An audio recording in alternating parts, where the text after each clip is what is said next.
우리 함께 하나님 앞에 찬양 드리겠습니다. 찬송가 570장입니다. 찬송가 570장 함께 찬송 드리겠습니다.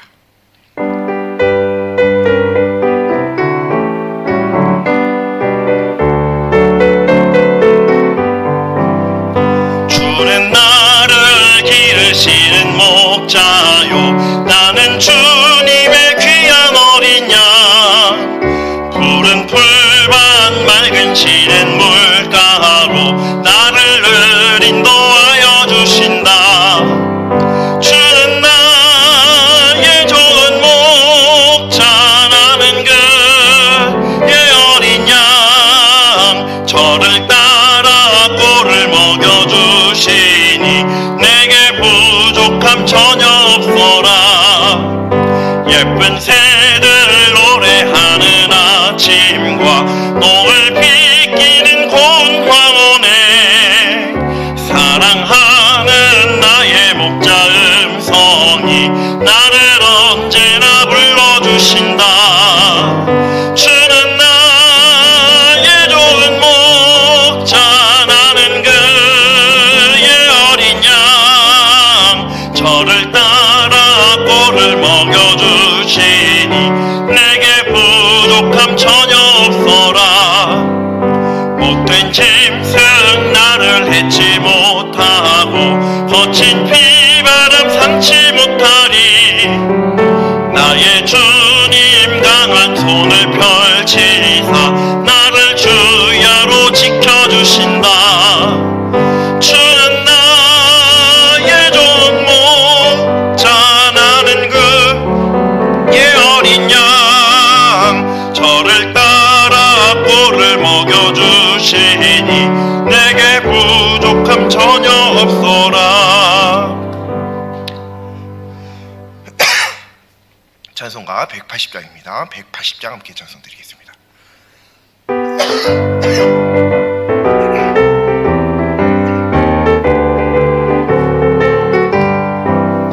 하나님의 나팔 소리 천지 진동할 때에 예수 영광 중에 구름 타시고 전사들을 세계 만국 모든 곳에 보내어 구원받은 성도들을 모으리.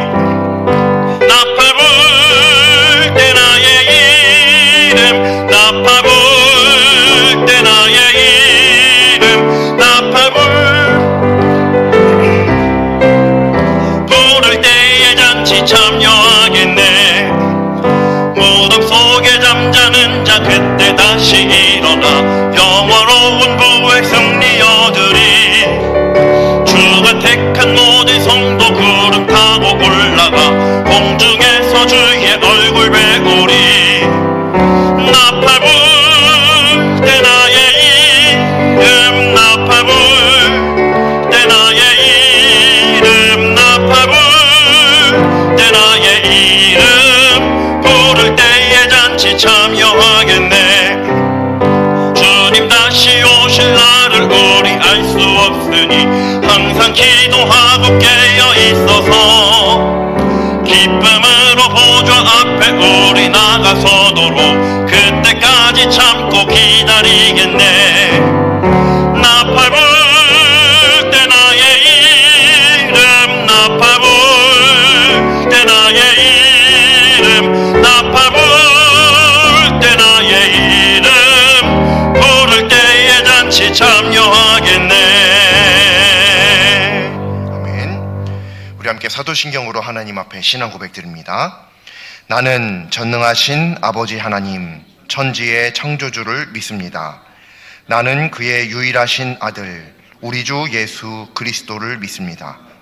그는 성령으로 잉태되어 동정녀 마리아에게서 나시고 본디오 빌라도에게 고난을 받아 십자가에 못 박혀 죽으시고 장사된 지 사흘 만에 죽은 자 가운데서 다시 살아나셨으며 하늘에 오르시어 전능하신 아버지 하나님 우편에 앉아 계시다가 거기로부터 살아있는 자와 죽은 자를 심판하러 오십니다. 나는 성령을 믿으며 거룩한 공교회와 성도의 교제와 죄를 용서받는 것과 몸의 부활과 영생을 믿습니다. 아멘. 함께 찬송가 429장 찬송 드리겠습니다. 429장입니다.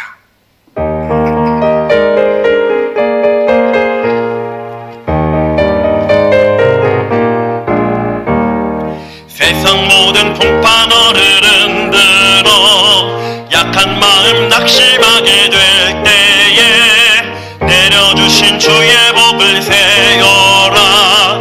주의 크신 복을 내가 알리라. 받은 복을 세어 보아라. 크신 복을 내가 알리라. 받은 복을 세어 보아라. 주의 크신 복을 내가 알리라. 세상 근심 걱정 너를 누르고 십자가를 등에 지고 나갈 때 주가 내게 주신 복을 세어라. 두려움 없이 항상 찬송하리라. 받은 복을 세어 보아라. 크신 복을 내가 알리라. 받은 복을 세어 보아라. 주의 크신 복을 내가 알리라. 세상 권세 너의 앞길 막을 때 주만 믿고 낙심하지 말아라. 천사들이 너를 보호하리니 염려 없이 앞만 보고 나가라. 받은 복을 세어 보아라. 크신 복을 내가 알리라. 받은 복을 세어 보아라. 주의 크신 복을 내가 알리라. 아멘. 선언과 능력이 충만하신 하나님께서 저희들의 찬양 받으실 한 분 유일하신 하나님이신 줄로 믿습니다. 그 하나님을 목소리 높여 찬양하고 또 하나님 앞에 영광 돌리오니 주여 이 예배를 받아 주시옵소서. 하나님께서 저희들을 하나님의 자녀 삼아 주시고 어느 곳에서든지 하나님의 귀한 예배자 되게 하여 주셨사오니 하나님, 저희들 이 자리가 바로 예배 처소 되게 인도하여 주시고 이 자리 가운데 생명으로 하나님 앞에 예배드리는 그런 저희들의 모습이 될 수 있도록 역사하여 주시옵소서. 하나님, 세상 가운데 흩어져서 살아갔던 저희들의 모습 얼마나 연약한지 하나님께서도 잘 아시는 줄로 믿습니다. 오히려 하나님께서 저희들 스스로가 인정하기도 싫은 그런 연약한 부분 이미 다 알고 계시는 줄로 믿사오니 하나님, 저희들의 연약함 가운데 친히 함께하여 주셔서 굳게 붙들어 주시고 하나님의 능력으로 저희들을 세워주셔서 하나님 안에서 능력 있는 하나님의 귀한 자녀 되게 역사하여 주옵소서. 믿음의 사람 되게 하여 주시옵소서. 하나님, 오늘도 저희들의 이 모습 가지고 정직한 모습으로 하나님 앞에 예배드리러 나왔습니다. 이 예배를 통하여서 하나님과 영적인 교제를 나눌 수 있게 하여 주시고 하나님의 뜻을 알아가게 하여 주옵시며 그 하나님의 말씀에 순종할 수 있는 능력을 덧입는 시간 되게 하여 주옵소서. 하나님의 말씀 저희들 귓가에 들려지게 하여 주시고 저희들의 영혼에 새겨지게 하여 주옵소서. 그런 시간 되길 간절히 소망하며 감사드리며 예수님의 이름으로 기도드립니다. 아멘.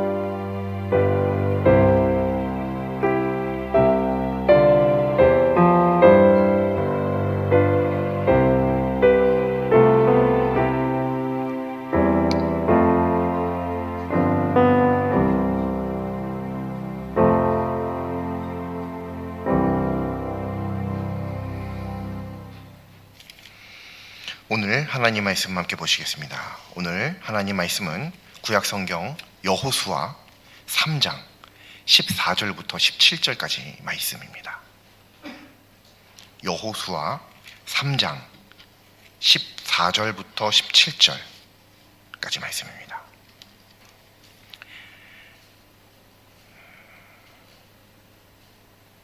제 성경으로는 구약성경 323쪽입니다. 구약성경 323쪽 여호수아 3장 14절부터 17절까지 말씀입니다. 다 찾으신 줄로 믿고 합독하겠습니다. 백성이 요단을 건너려고 자기들의 장막을 떠날 때에 제사장들은 언약궤를 메고 백성 앞에서 나아가니라.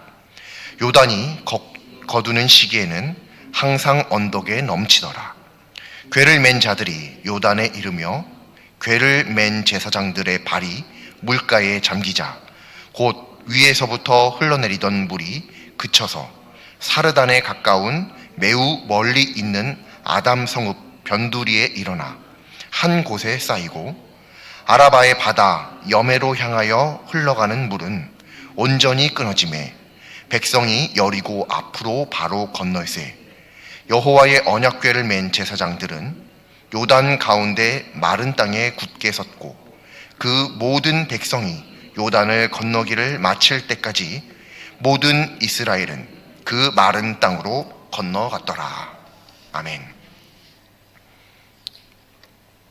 하나님을 믿을 때 때때로 이해할 수 없는 상황을 만나는 경우가 있습니다. 이때 어떤 그리스도인들은 비록 지금까지 하나님을 믿고 있었다고 하지만 그런 일들 앞에서 하나님을 떠나기도 하죠.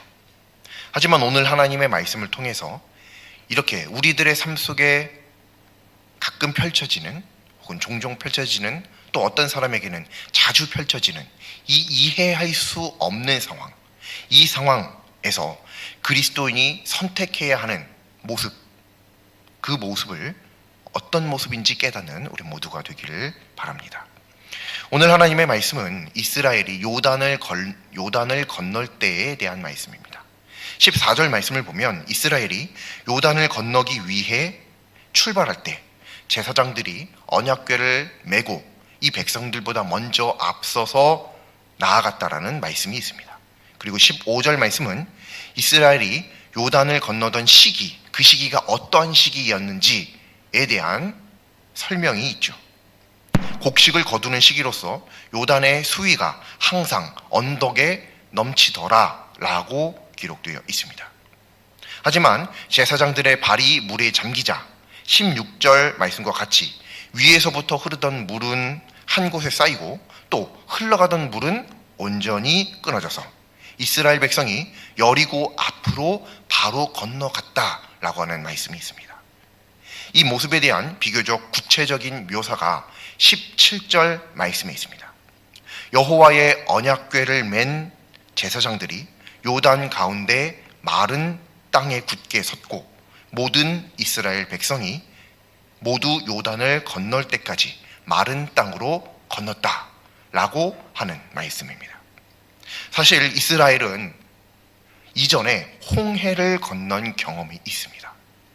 이 홍해는 요단과는 비교도 할 수 없을 만큼 매우 큰 강입니다. 그렇기 때문에 이 요단을 건넌 것이 홍해를 건넌 것에 대비해서 별것 아닌 것처럼 생각될 수도 있긴 있으나 일단 아무리 작은 강이라고 할지라도 강이 마른 땅처럼 되어서 끊어져서 그 강을 건널 수 있다는 것은 매우 큰 기적이죠. 오늘 하나님의 말씀만 보아도 알 수 있지만 이 3장 말씀 전체를 보면 이스라엘이 요단을 건너는 모습에서 어떤 특징적인 모습을 발견할 수 있습니다. 그렇기 때문에 오늘 이 말씀을 통해서 그저 과거에 홍해를 건넜던 것처럼 그때보다 작은 강, 그때도 건넜으니 요단처럼 작은 강은 얼마든지 건널 수 있지. 하지만 그만해도 굉장히 큰 기적이야 라고 생각하고 넘어가지 않아야 한다는 것입니다. 이 특징은 우리들이 생각할 때 이해할 수 없는 특징일 수도 있습니다. 14절 말씀을 보면요, 이스라엘이 요단을 건널 때 어떤 순서대로 행진하는지에 대해서 아주 구체적으로 설명하고 있습니다. 14절 말씀이에요. 거기 보면 이스라엘이 요단을 건넙니다. 쭉 일렬로 혹은 2열로 3열로 어떻게 됐든 쭉 열을 느려서 그 강을 건너갔겠죠. 건너가는데 이스라엘 사람들 가장 앞에서 먼저 언약궤를 맨 제사장들이 먼저 건너갑니다. 그리고 그들의 발이 요단강에 잠기자 요단강이 갈라지고 나누어지죠. 언약궤는 하나님을 상징합니다. 그렇기 때문에 이 하나님을 상징하는 언약궤가 그 기적에 있어서 가장 선봉에 서는 것은 전혀 이상한 모습이 아닙니다. 특히 이스라엘 사람에게 이 언약궤는 하나님을 상징하기 때문에 그들 가장 앞서서 하나님께서 행하신다, 언약궤가 앞서간다 라고 하는 것은 아주 당연한 일입니다. 그리고 실제로 이스라엘 사람들, 이때 당시에 그 사람들 입장에서 보면 그들이 광야에서 행진할 때 그동안도 어차피 언약궤를 항상 맨 앞에 두고 행진을 했었거든요. 그렇기 때문에 언약궤가 요단을 건널 때 제일 먼저 건너간다, 그들에게도 이것은 특별히 다른 어떤 감흥이 있는 말씀이, 어떤 의미가 있는 것처럼 보여지는 말씀이 아닐 수도 있습니다. 그런데 특별히 오늘 이 하나님의 말씀을 보면서 그때 광야에서의 행진과 오늘 이 말씀에서의 행진이 사뭇 다르다는 느낌을 받을 수 있습니다. 16절 말씀을 보아도 알 수 있는 것처럼 지금 이스라엘은 요단을 건너는데 요단이 위에서부터 아래로 세로로 흐르는 강이거든요. 이 강을 가로로 건너는데 세로로 흐르는 강이니만큼 가로로 건널 때 위쪽에서도 건널 수 있고 중간에서도 건널 수 있고 아래쪽에서도 건널 수 있겠죠. 그런데 어떤 특정한 장소를 골라서 거기를 건넜단 말입니다. 거기가 어디라고 표시가 되어 있느냐면 여리고 앞으로 곧장, 여리고 바로 앞에 있는 요단강, 그곳을 선택해서 건넜다고 성경에 분명하게 기록이 되어져 있어요. 그러니까 이스라엘이 요단을 건넌 거는 단순히, 물론 요단을 건너가야만 가나안에 들어갈 수 있으니 건너는 것도 있긴 있지만, 이 요단을 건너는 그것의 목적 중에, 그건 목적조차도 과정이지만 그것 중에 하나는 뭐냐면 여리고를 향하는 겁니다. 왜냐하면 우리는 이후의 성경 말씀을 읽어서 잘 알고 있지만 이후에 이스라엘이 여리고와 전쟁을 하거든요. 여리고와 아주 가까운 곳을 골라서 요단을 건넌 겁니다. 전쟁을 위한 가장 최적의 장소를 골라서 요단을 건넌 것이죠. 전쟁하기 위한 요단강을 건넌 거예요. 그래서 언약궤가 가장 앞에 선봉에 서고 그리고 행진했던 광야의 모습과는 오늘 말씀이 사뭇 다를 수 있다는 겁니다. 왜냐하면 우리들이 흔히 알고 있는 지식 때문입니다. 한번 생각을 해보죠. 내가 만약에 군대를 만들어서 전쟁을 지휘한다 라고 한다면요, 맨 앞에 선봉에 누가 설까요? 일반적으로 생각을 할 때 지휘관은 전쟁에 있어서 가장 중요한 사람입니다. 물론 병사도 중요하고 장군도 중요하고 전쟁에 있어서 악기팀들도 있거든요. 중요하고 얼마든지 중요한 사람들이 많이 있습니다. 정찰도 중요하고요. 그런데 가장 중요한 것은 사실은 지휘관이죠. 지휘관이 무너지면 그 전쟁은 이길래야 이길 수가 없거든요. 지휘관에 따라서 전쟁을 이길 수 없는 전쟁을 이기기도 하고 당연히 이길 만한 전쟁을 지기도 하는 결과가 발생할 수 있기 때문입니다. 그렇기에 지휘관이 선봉에 서는 일은 없습니다. 당연하죠. 가장 먼저 죽어버리면 안 되잖아요.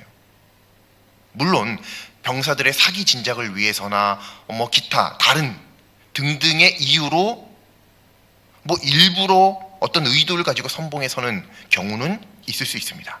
하지만 보편적으로 볼 때 지휘관은 항상 뒤쪽에 가장 안전한 자리에, 그리고 그곳에서 병사들을 진두지휘하는 거죠. 지휘하는 겁니다. 이게 아주 당연한 거거든요, 전쟁에 있어서.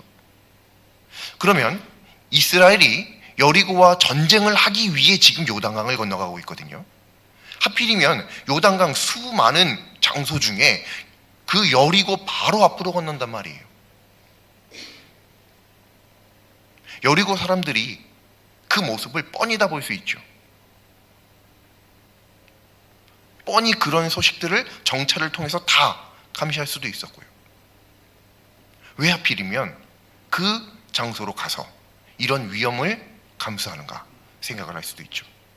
물론 그것은 왜 그런 건지는 하나님의 명령이 그러하니 잘 알 수는 없습니다. 하지만 중요한 것은 뭐냐면요, 그때 행진할 때 언약궤가 가장 앞서서 행했다라고 하는 겁니다.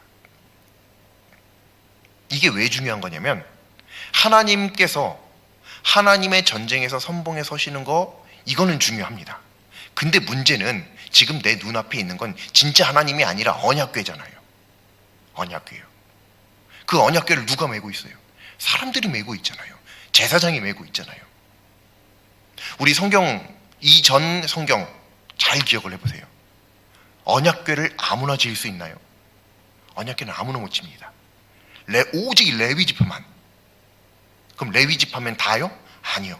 레위 지파 안에서도 성막의 기구만을 옮길 수 있는 지파가 따로, 자손들이 따로 있고, 또 그 이외에 덜 중요하다라고 할 수 있나요? 그런 기구들을 옮기는 자손들이 또 따로 있고, 언약궤만 지는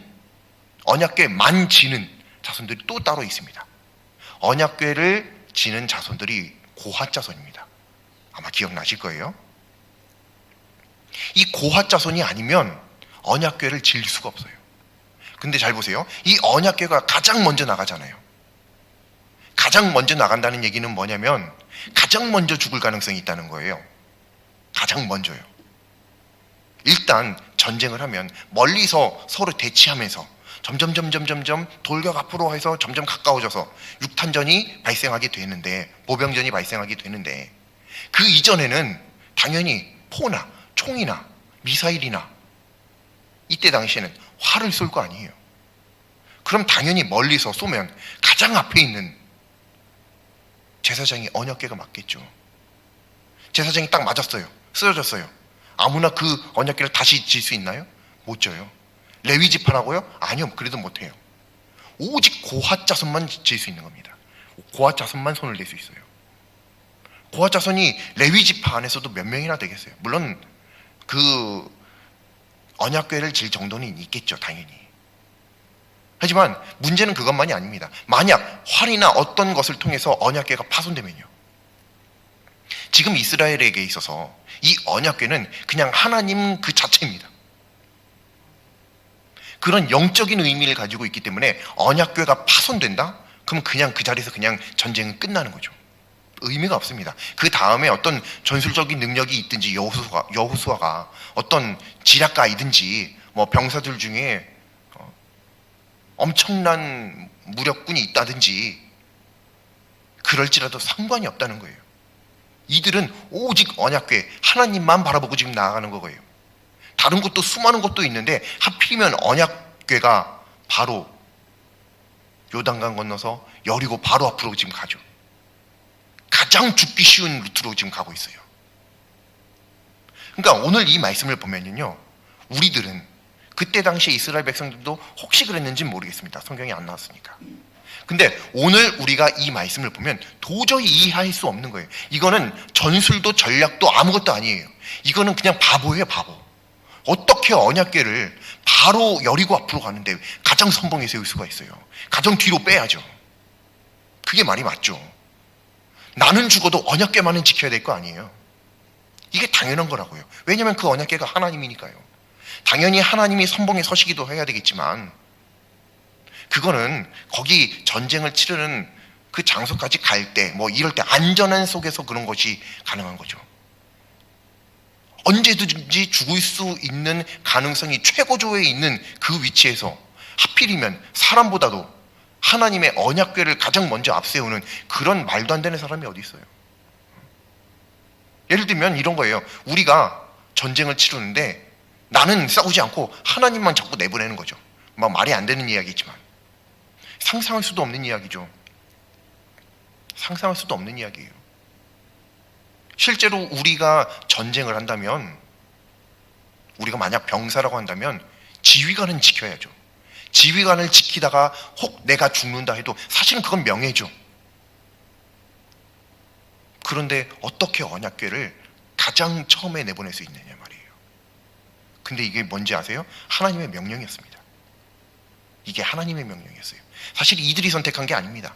하나님께서 이 순서대로 건너가야 한다라고 말씀하신 거죠. 하나님께서 그런 작전을 내리셨어요, 명령으로. 여호수아 입장에서는요, 이스라엘 입장에서는요, 하나님의 명령이니까 따르긴 따르겠어요.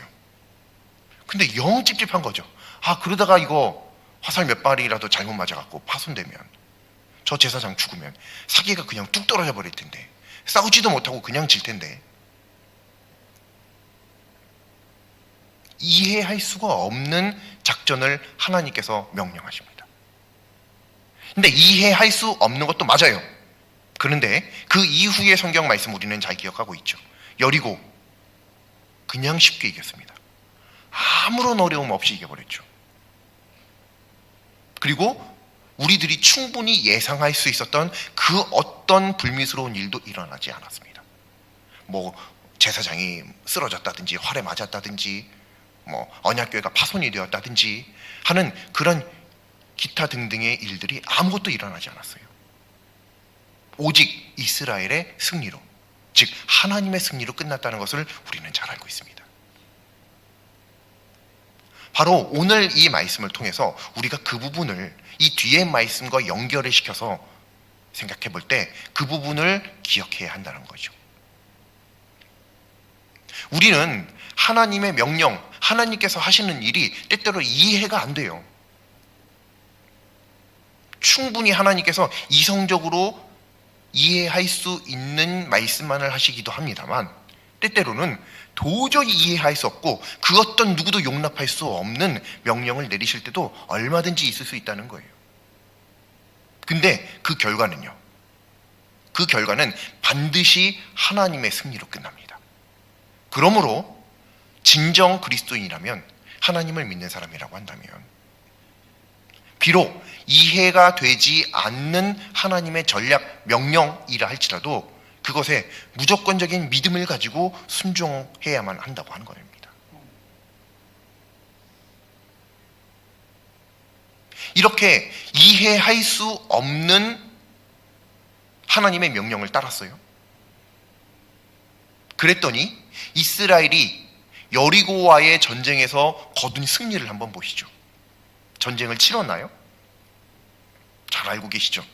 첫째 날은 한 바퀴 돌고, 둘째 날 또 한 바퀴 돌고, 하루 종일 그거 하나밖에 한 게 없어요. 일곱째 날 7바퀴 돌고, 그리고 소리 지르고 나팔을 불고. 아니, 상식적으로 그 소리 지른다고 벽돌 하나라도 떨어뜨리실 수 있는 분 계신가요? 물론 이 음파의 진동으로 인해서 뭐 유리잔을 깰 수 있다던가 이런 거는 가능하겠죠. 도대체 소리 지른다고, 나팔을 분다고 어떤 벽이 무너져요? 어떤 벽이? 말도 안 되는 일이죠. 도저히 이해할 수 없는 승리를 거둡니다. 놀라운 승리죠. 보통 여리고와 전쟁을 해서 승리를 거둔다라고 한다면 어떻게 우리 편에 출혈 없이, 한 명도 상함 없이 오직 여리고만을 점령할 수 있어요? 이 말도 안 되는 거죠. 전쟁이라고 하는 것은 이기더라도 내 쪽에 반드시 일정 부분 손해가 나게끔 마련이잖아요. 그것이 사람이든 어떤 물자든 관계없이요. 그런데 이스라엘은 그것 일절 없이 승리합니다. 말도 안 되는 승리를 거둔 거죠. 이게 뭐예요? 하나님께서 이해할 수 없는 명령을 내리셨고 그런 작전을 짜셨지만, 그 이해할 수 없는 것에 순종하니 어떤 결과가 발생하냐면, 승리한다, 단지 이게 아닙니다. 단순히 이게 아닙니다. 그냥 승리한다가 아니라 이해할 수 없는 승리를 거두게 된다는 겁니다. 이 부분을 우리가 꼭 기억해야 되는 거죠. 그러니까 때로는요, 우리는 하나님의 말씀이 이해가 되지 않는다, 하나님의 뜻이 이해되지 않는다 라고 하는 것이 불만이거든요. 왜 내가 충분히 공감 가능하고 내가 이해할 수 있고 내 머리로 어느 정도 분별 가능한 그런 일들, 내가 미래를 어느 정도 예측할 수 있을 만한 것들로 그 길로 이끌어 가시면 얼마나 좋은가라는 생각을 하는데, 하나님께서 때로는 전혀 예측하지 못하는 방향으로, 과정으로, 그런 시간들 속으로 우리들을 그냥 밀어 넣으시거든요. 그리고 그냥 무조건적으로 순종을 요구하시죠. 그때 우리들은 뭐 도대체 하나님이 이렇게 역사하시나 라는 생각을 할 수도 있는데, 사실은 그게요, 어떤 것을 이야기하는 거냐면 그냥 누구든지 예측할 수 있는 결과가 아니라 나 스스로도 예측할 수 없는 놀라운 결과를 하나님께서 예비하시고 준비하시고 그 과정을 주시기 위해 그렇게 이끌어 가시는 것이다 라고 하는 것입니다. 이해할 수 없는 것을 명령하시는 것은 이해할 수 없는 놀라운 결과를 주시기 위해 그런 명령을 하시는 거예요. 그런 상황 가운데로 이끌어 가시는 겁니다. 이해할 수 없는 것에 순종했는데 우리들의 이 순종의 결과물이 고작 요거밖에 안 될 거라고 생각하시지 마세요. 내가 이해할 수 없는 것에 순종했으니 하나님께서 도무지 이해할 수 없는 놀라운 것을 채워주실 줄로 믿습니다. 그것을 믿으셔야 돼요. 오늘 말씀을 보면 그것이 분명하게 드러나 있죠. 지금 당장 우리가 전쟁을 하라고 해도 언약궤를 앞세울 사람은 없어요. 말도 안 되는 전략입니다. 말도 안 되는 명령입니다. 그런데 순종하죠. 근데 순종은 그들에게 어떤 결과가 기다리나요? 말도 안 되는 놀라운 기적이, 승리가 기다리고 있었다는 것을 우리는 성경 말씀을 통해서 확실하게 알고 있습니다. 그들이 그렇게 말도 안 되는 기적을 경험한 것, 여리고를 무너뜨린 것, 그리고 그냥 요단강을 건넌 그 놀라운 기적, 이것만 생각하죠. 근데 여기에는 사실 이 여리고를 함락시키기 위해서 이스라엘이 하나님 앞에 어떤 믿음을 보여드렸었는가를 기억할 필요가 있습니다. 사실 그게 너무 쉽게 잊혀지고 있어요. 그냥 여리고와의 싸움에서 이긴 게 아닙니다. 그 놀라운 기적이 그냥 있어진 게 아니에요. 그 이전에 이스라엘은 그만한 믿음을 하나님께 드린 적이 있습니다. 그건 요단강을 건너온 것, 그것도 믿음이라고 할 수 있지만 그 요단강을 건너는 그 과정부터도 도저히 이해할 수 없는 과정이었다는 거예요. 그러므로 오늘 우리가 이 하나님의 말씀을 보면서 우리 사람이 가지고 있는 한계를 기억해 볼 필요가 있습니다. 우리는 늘 한계를 가지고 있어요. 잘하고 싶죠. 그러나 잘 안 될 때가 있습니다.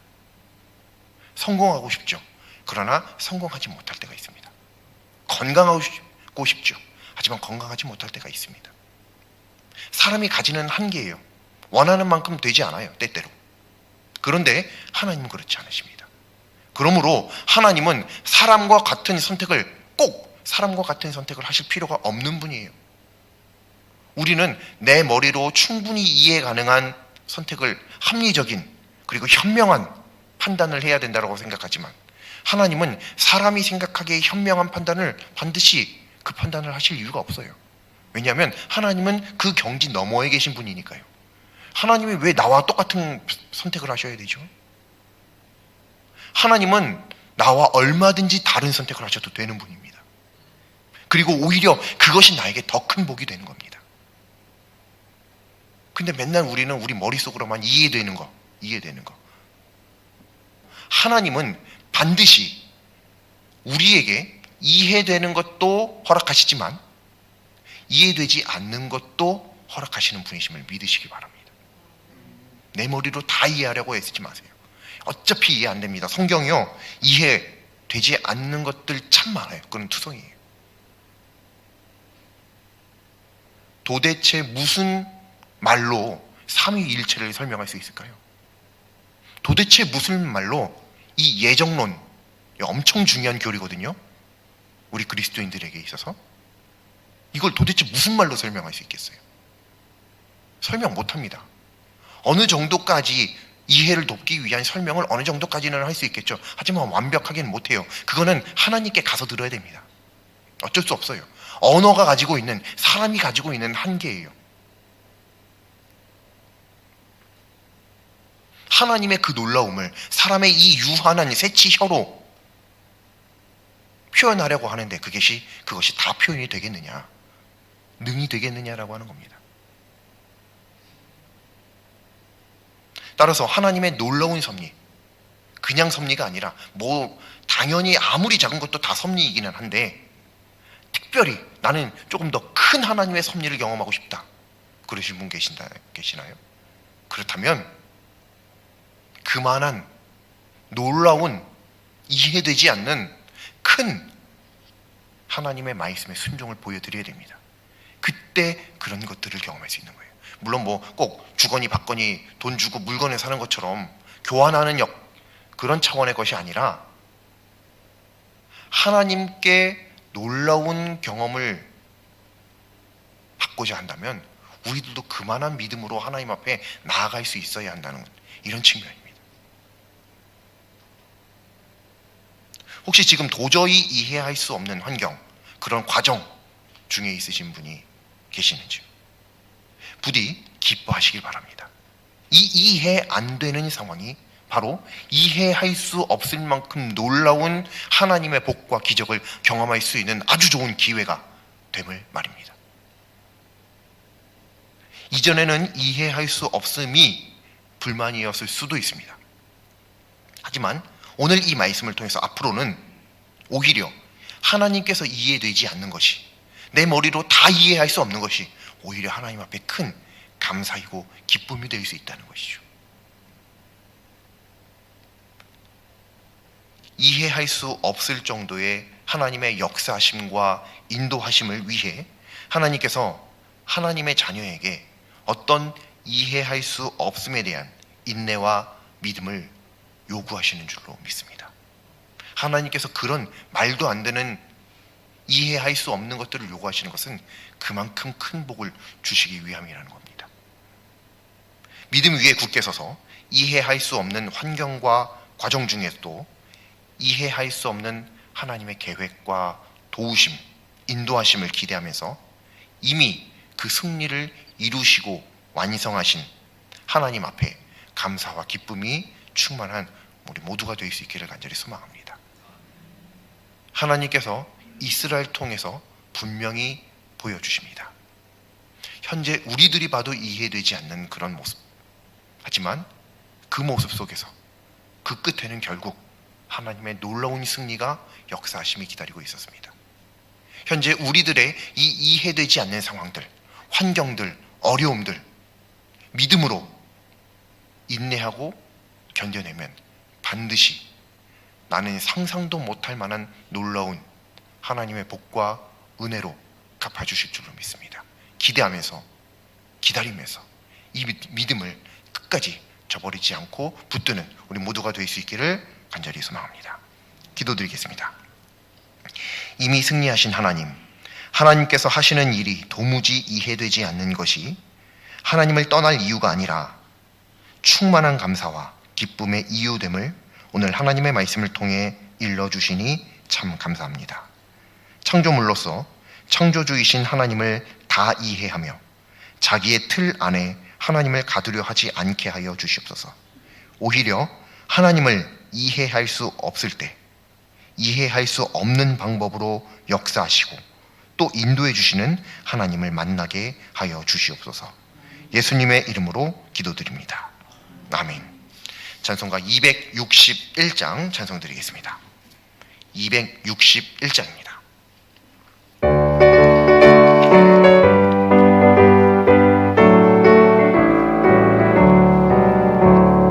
이 세상의 모든 죄를 맑히시는 주의 보혈, 성자 예수 그 귀한 피 찬송하고 찬송하세. 주님 앞에 멀리 떠나 길을 잃고 헤맬 때에 나의 뒤를 따라오사 진히 구원하셨도다. 흰 눈보다도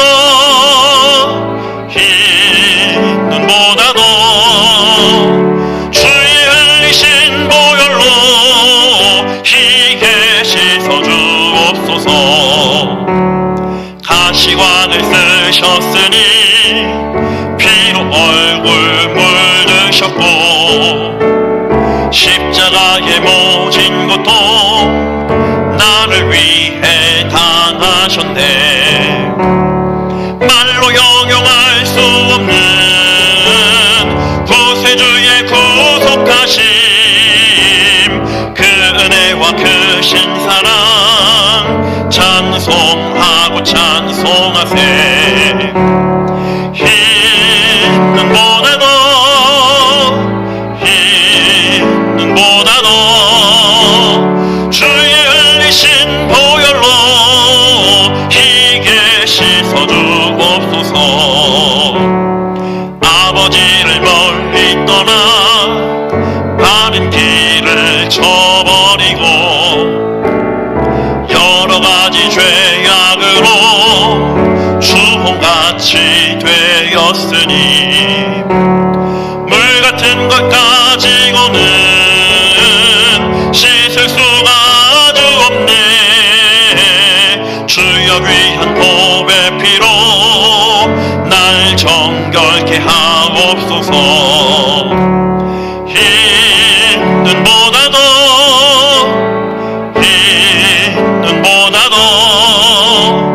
주의 흘리신 보혈로 희게 씻어주옵소서.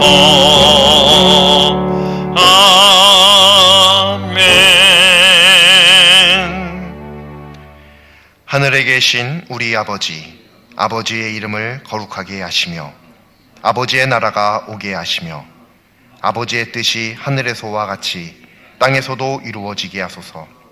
오늘 우리에게 일용할 양식을 주시고 우리가 우리에게 잘못한 사람을 용서하여 준 것 같이 우리 죄를 용서하여 주시고 우리를 시험에 빠지지 않게 하시고 악에서 구하소서.